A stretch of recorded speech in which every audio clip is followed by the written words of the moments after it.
Hallo zusammen und herzlich willkommen zu einem weiteren Video. Heute geht es jetzt mal nicht am Audi weiter. Ich hatte ja noch ein paar Videos geplant, aber warum es am Audi nicht weitergeht ist, heute wird die Hebelbühne geliefert und das ist jetzt ein relativ grobes Zeitfenster, was man mir da angegeben hat. Das war jetzt ein Zeitfenster zwischen 9 und 14 Uhr. Bedeutet, wenn ich jetzt den Audi hier in der Halle aufbocke, denn für die nächsten Arbeiten müsste ich ihn aufbocken, also sprich entweder Auspuff oder aber eben Ölwanne oder auch Keilrippenriemen, war mir einfach oder ist mir einfach, noch ist die Hebelbühne ja nicht da, ist mir das Risiko dann ein bisschen zu groß, dass die genau in dem Moment kommen, wo das Auto eben jetzt, sage ich mal, nicht dann fahrbereit ist. Deswegen machen wir jetzt heute eine kleine Änderung am M4 GTS. Keine Sorge, ich werde nicht anfangen, an dem Auto rum zu experimentieren. Das ist wirklich nur eine, ja, wie soll ich sagen, eine Erweiterung, die dann nachher das Leben des Motors verlängert oder eben beziehungsweise verbessert. Worum geht's, bevor ich hier lange drum rumrede? Es geht um einen sogenannten Ölabscheider. Dasselbe Modell oder denselben Ölabscheider habe ich bereits im M2 verbaut und damit sehr gute Erfahrungen gemacht. Den Ölabscheider vom M2, der baugleich ist, also auch identisch aussieht, abgesehen von dem Logo hier, hatte ich damals in den USA bestellt bei Berger Motorsports und diesmal habe ich das Ganze eben in Deutschland gefunden bei 55 Parts. Die Teile sind aber identisch. Einziger Unterschied ist, wie gesagt, das Logo. Da steht eben sonst Berger Motorsports. Vielleicht finde ich auch noch alte Aufnahmen von der Installation beim M2, dann blende ich das jetzt mal ein. Und wie gesagt, abgesehen von dem Logo ist unterschiedlich, dass bei S55 Parts jetzt hier diese Schellen dabei waren. Da bin ich mir jetzt unsicher, warum die mitgeliefert wurden, denn an meinem M2, also bei dem Produkt von Berger Motorsports, waren diese Schellen nicht dabei. Und ich habe aber auch in der ganzen Zeit, da am M2 habe ich das ja schon länger verbaut, nie Probleme gehabt, dass da sich ein Schlauch gelöst hätte während der Fahrt. Deswegen würde ich die jetzt auch erstmal weglassen und nicht nutzen für die Installation, sondern ich würde es jetzt genauso verbauen, wie ich es beim M2 gemacht habe. Vom Prinzip her, wie gesagt, sehr simpel. Wir können hier nochmal reinschauen. Die Idee ist, es entstehen ja gewisse Öldämpfe oder Ölgase bei der Verbrennung. Früher, habe ich glaube ich auch schon mal erzählt in einem Video, hat man diese Öldämpfe oder Gase einfach in die Umwelt entlassen. Das ist natürlich seit vielen Jahrzehnten jetzt mittlerweile nicht mehr erlaubt vom Gesetzgeber, da das natürlich den Planeten total tötet. Und deswegen gibt es eben solche Kurbelgehäuse-Entlüftungen oder auch Öl oder sag ich mal Öldämpfe, Rückführungssysteme in moderneren Fahrzeugen. Bedeutet, diese Dämpfe, die man früher in die Umwelt entlassen hat, die werden heute sozusagen abgefangen und dann wieder der Verbrennung zugeführt. Das geht, indem man sozusagen so einen kleinen Schlauch irgendwo hat, der ist meistens ein bisschen länger. Da kommen sozusagen hier die Dämpfe aus dem Motor rein, also sprich aus dem Kurbelgehäuse. Diese Dämpfe sind natürlich ölhaltig. Diese Dämpfe gelangen dann über den Schlauch wieder vor die Ansaugung oder in den Ansaugtrakt und werden dann sozusagen mit angesaugt und wieder mit verbrannt. Hat, sage ich mal, zwei Nachteile. Zum einen, wie gesagt, wird ja dieser Öldampf mit verbrannt. Das bedeutet, die Frischluft ist dann nicht mehr so ganz kühl. Also das ist natürlich minimal, aber trotzdem entsteht da natürlich eine, sage ich mal, Erwärmung der Ansaugluft, was man ja prinzipiell eigentlich nicht will. Sowohl beim Sauber nicht und schon gar nicht beim Turbomotor. Und die andere Geschichte ist eben diese ölhaltigen Dämpfe. Also bei älteren Fahrzeugen oder sage ich mal Fahrzeugen ohne Direkteinspritzung hatte man ja sozusagen immer die Ventile mit Kraftstoff umspült. Das heißt, die Ventile wurden auch automatisch immer ein bisschen gereinigt. Da gab es dann auch so spezielle Zusätze, die man ins Benzin machen konnte, die dann auch nochmal zusätzlich das Ventil gereinigt haben. Bei Direkteinspritzern ist es ja so, dass eben der Kraftstoff gar nicht mehr am Ventil vorbeiströmt, sondern eben direkt in die Brennkammer eingespritzt wird, ist natürlich effizienter, hat aber natürlich den Nachteil, dass dann bei der Verbrennung diese ölhaltigen Dämpfe wieder am Ventil vorbeihuschen und da vorbei fliegen und über die Zeit, über die Temperaturen verkrusten dann oder beziehungsweise bilden sich Verkrustungen auf den Ventilen. Ich schaue mal, ob ich da ein Bild im Internet finde, wie das dann aussieht bei so Direkteinspritzern. Und das Problem dabei ist, wie gesagt, eben einfach dieser Ölgehalt in diesen Dämpfen, der bildet diese Verkrustungen und dadurch, dass man eben die Ventile nicht mehr mit Kraftstoff umspült, bleibt einem dann nur übrig, irgendwann halt eine manuelle Reinigung durchzuführen, entweder indem man das Walnuss strahlt oder halt tatsächlich wirklich mit einer kleinen Bürste oder so arbeitet. Und um diesen Effekt sozusagen zu verringern, beziehungsweise den Moment hinauszuzögern, dass diese Verkrustungen so stark sind, dass auch der Motorlauf oder die Leistung beeinträchtigt ist, kann man eben zusätzliche Abscheidesysteme einbauen, wie zum Beispiel das hier. Das Prinzip ist, die warmen Dämpfe gelangen hier rein, müssen dann hier durch dieses Netz wandern. Dadurch, dass sie durch dieses Netz wandern, werden automatisch diese Dämpfe abgekühlt. Dann ändert sich sozusagen der Aggregatzustand von dem im Dampf gebundenen Öl, sprich dieses Dampf- oder gasförmige Öl wird dann wieder flüssig, tropft hier an diesen entsprechenden kleinen Löchern ab und sammelt sich hier unten in dem Gefäß. Und nur noch also ist natürlich immer noch ein bisschen Restöl-Dampf enthalten, aber ein großer Teil wird eben rausgefiltert und der Rest geht dann in die Ansaugung. Also es ist keine 100% Lösung, aber es verbessert das Ganze natürlich. Ab und an muss man dann eben diesen Behälter hier entleeren. Zusätzlich zu dem Öl, was in diesem heißen Gas gebunden ist, ist teilweise auch immer ein bisschen Wasser mit drin. Das heißt, hier werden wir nicht nur Öl drin finden. Beim M2 habe ich ja auch mal das Ding aufgemacht und euch das gezeigt. Ich schaue auch da, dass ich jetzt hier das nochmal einblende. Und wie ihr sehen könnt, war da eben nicht nur Öl drin, sondern eben auch Wasser. Und das ist natürlich auch positiv, wenn man auch diese Wasserrückstände da rausfiltert, denn das will man eigentlich nicht in der schönen, frischen Ansaugluft haben. Da ist natürlich, je nachdem, wie gesagt, wie die äußeren Bedingungen sind, auch immer schon ein bisschen Wasser gebunden.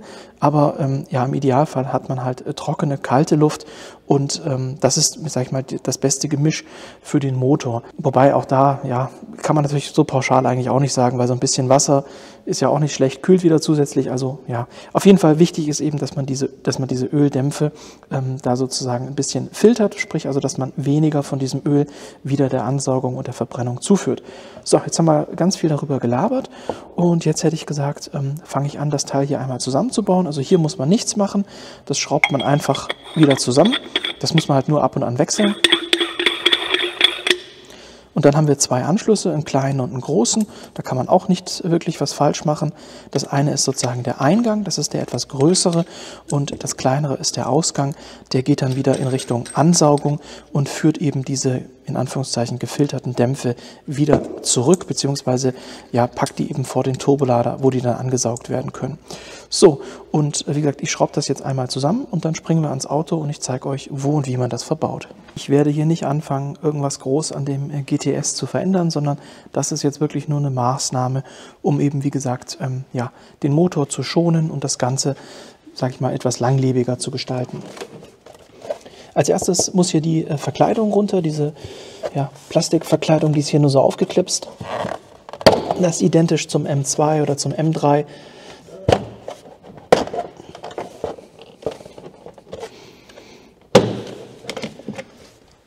So, jetzt wo die hier weg ist, ich hole mal eine Lampe. Die Kurbelgehäuse-Entlüftung funktioniert hier standardmäßig so. Hier werden die Dämpfe aus dem Kurbelgehäuse in diesen Schlauch hier geleitet und von diesem Schlauch geht das dann dort unten in die Ansaugung von der Fahrerseite. Hier haben wir den Luftfilter oder den Ansaugweg von der Fahrerseite. Wir haben ja insgesamt zwei Stück, einmal Beifahrerseite und hier eben, da kommt der Schlauch an von der Fahrerseite und dort unten geht dieser Entlüftungsschlauch von diesen Kurbelgehäusedämpfen, der geht so als Bypass hier in diesen Ansaugweg von dem Lader. Das ist dann die Bank 1 und also sprich der erste Lader, der hier vorne sitzt, da gehen wie gesagt diese Dämpfe hin und der zweite Lader, der kriegt diese Dämpfe nicht ab. Und damit wir das jetzt sozusagen umleiten, werde ich hier die Schraube lösen. Dann kommt hier das Behältnis hin. Da werde ich unten am Behältnis noch so ein bisschen so ein Gummiklebeband drumherum machen. Denn hier sind Gummischläuche und das war auch schon beim M2 so. Da ist nicht so richtig mega viel Platz und damit das da nicht die ganze Zeit so aneinander schrubbelt, also sprich das Metallgehäuse an dem Gummischlauch, werde ich eben das Metallgehäuse mit so ein bisschen Gummi ummanteln. Dann sollte da nichts passieren. Dann packe ich das Ding hier hin. Stöpsel den Schlauch hier ab. Oh, jetzt kommt schon die Motorhaube entgegen. Die ist so leicht. Ich habe da die Lampe hingehängt, mein Motorhaubenlicht. Und irgendwie sind die Dämpfer nicht dafür ausgelegt, dass da zusätzliches Gewicht dran hängt. Jetzt muss ich mal gerade eine Lampe abbauen, damit die Haube oben bleibt. So, off-topic, ja genau. Also hier kommt wie gesagt dieser Entlüftungsbehälter hin. Dann stöpsel ich diesen Schlauch ab, werdet ihr gleich sehen, da packe ich euch in die Timelapse. Ich wollte es nur vorher einmal grob erklären. Wie gesagt, stöpsel hier den Schlauch ab, Das ist sozusagen dann der zukünftige Ausgang von dem Behälter. Also sprich, hier kommt der neue Schlauch ran, der dann nachher die Dämpfe in das dicke Eingangsrohr von der Kurbelgehäuseentlüftung, also von diesem kleinen Ölabscheider hier reinführt. Dann werden die Dämpfe dort, wie gesagt, getrennt. Also es wird versucht, indem man das abkühlt, das Öl abtropfen zu lassen. Und dann geht über diesen Schlauch, den stecke ich dann sozusagen an den Ausgang des Abscheidergehäuses, geht dann die in Anführungszeichen gefilterte Luft hier in Richtung dieses Ansaugrohrs von Laderbank 1 bzw. vom Lader oder der Ansaugung von der Fahrerseite. Also wie gesagt, relativ simpel, eine Schraube lösen, den Behälter hier hin. Der Schlauch wird dann zum Ausgang von dem Behälter und der neue Schlauch wird als Eingang von diesem Kurbelgehäuseausgang zum Behälter geführt. Das ist so die grobe Idee für euch. Und jetzt schmeiße ich den Timelapse-Zeitraffer an und dann könnt ihr mir dabei zuschauen.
So, jetzt habt ihr im Zeitraffer gesehen, wie ich das verbaut habe. Ihr seht auch, die Motorabdeckung habe ich jetzt noch nicht wieder drauf. Und ihr habt auch gesehen, ich wollte ja eigentlich nicht die Schellen verbauen, weil ich die beim M2 nicht gebraucht habe. Aber ich muss sagen, beim M2 war dieser Schlauch von der Passgenauigkeit besser.